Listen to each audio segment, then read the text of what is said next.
Let's get started with what just came out from the CENTCOM reported that the U.S. Central Command announced that the United States forces carried out strikes against Iranian missile and drone storage sites, as well as coastal radar facilities in response to yesterday's Iranian attack on the Singapore flagged cargo ship in the Strait of Hormuz.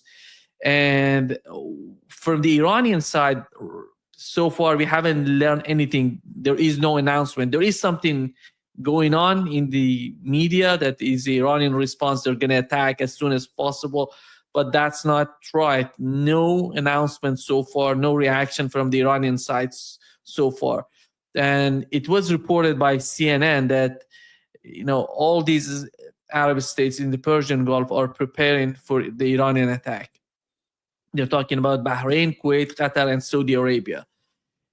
What's so amazing to me that the United States is not reacting to what's going on in Lebanon.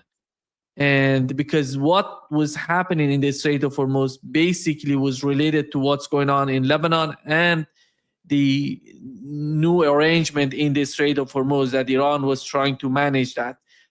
And how do you see the situation right now, Tony? Well, Iran has not violated any tenets of this memorandum of understanding. Rather, they are enforcing the components therein that the United States and Iran have both agreed to. Well, on the other hand, the United States and Israel completely ignore and act as if Lebanon is no part of this agreement when it clearly is. Yesterday, when Marco Rubio, or day before yesterday, when Marco Rubio met with the U.S. ambassador or the ambassador from Lebanon in the United States, along with Israeli representatives, talked about this framework or this peace agreement, another framework, right? Another plan to peace between the United States and another nation, which the United States has yet to uphold its end of the agreement in either case, both in Iran and now with this case in Lebanon, or anything that we've seen in Gaza at all, was to address. And while that meeting was going on, Israel is conducting strikes in southern Lebanon, like as that discussion was ongoing.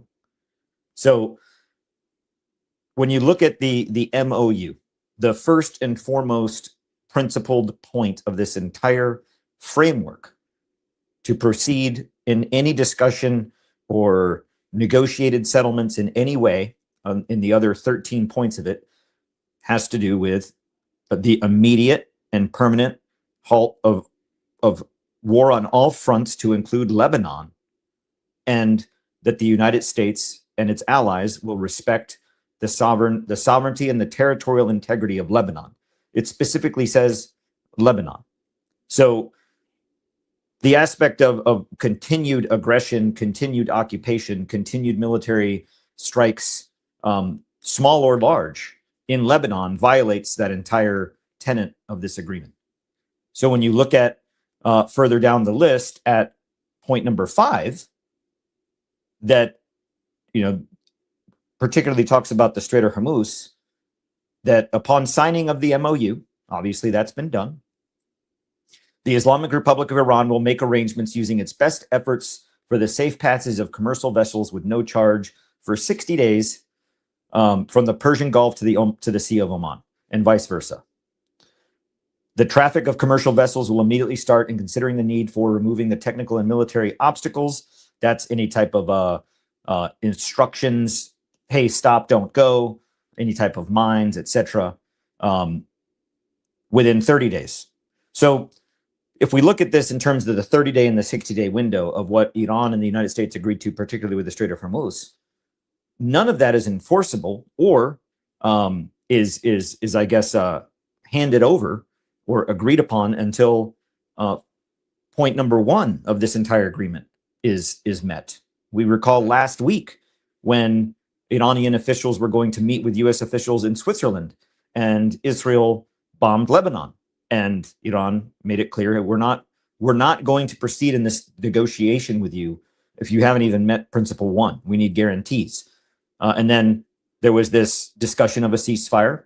For a whole 24-hour period, Israel refrained from bombing, and the Iranian contingent arrives, and then Donald Trump threatens to kill the negotiators before they even make it home. So again, Iran's like, well, that violates the point number one explicitly. So what we're clearly seeing is that in this negotiation, which is also reflected in U.S.-led negotiations for Lebanon and Israel, in U.S.-led negotiations or the peace deal for Gaza, is that the United States cannot be trusted. The United States brings no diplomatic credibility to the table and cannot be trusted. Case in point being exactly what we're seeing with Lebanon and Israel, particularly Israel against Lebanon, and Iran holding accountability to it, saying, hey, this whole, hey, world, check it out. The Strait of Hormuz, we dictate how you can traverse. It says we can't charge a toll for the first 60 days. And within the first 30 days, we're going to remove obstacles to moving through it. But we, Iran, dictate where, in which channel you move, how you move. And Iran gave very specific instruction. Any vessels transiting in or out will use this part of the channel. The entire navigable channel of the Strait of Hormuz, it's not the entirety of the strait. It's a portion of it. So imagine traffic lanes on a highway, and you have a construction worker that's directing when you can come, when you have to stop because of oncoming traffic, right? So Iran has imposed themselves as the administrative control and has put out to everyone, this is the navigable traffic lane you will use. And then in the midst of the United States clearly continuing to violate the agreement, Iran said, oh, okay, stop. We're not going on to point 5 with the Strait of Hormuz. We're not going on to talk about nuclear enrichment or not doing nuclear enrichment or whatever the case may be.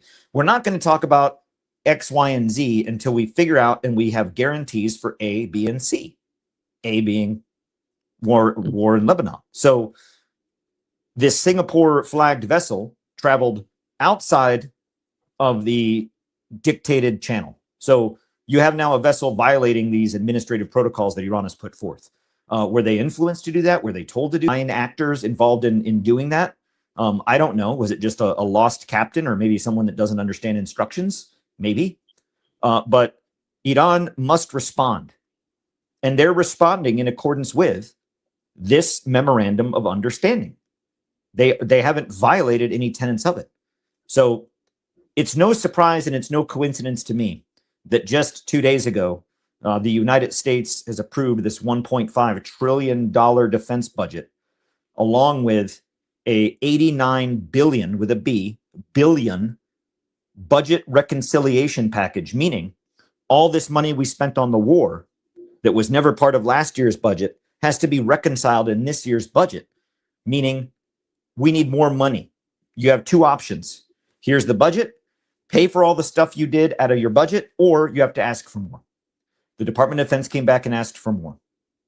And if you look at what's associated in that $89 billion reconciliation increase to the 2027 NDAA, the 1.5 trillion, which now puts it well over 2 trillion, is the replenishment specifically of wartime stocks in the Central Command Theater. Basically, restocking for war.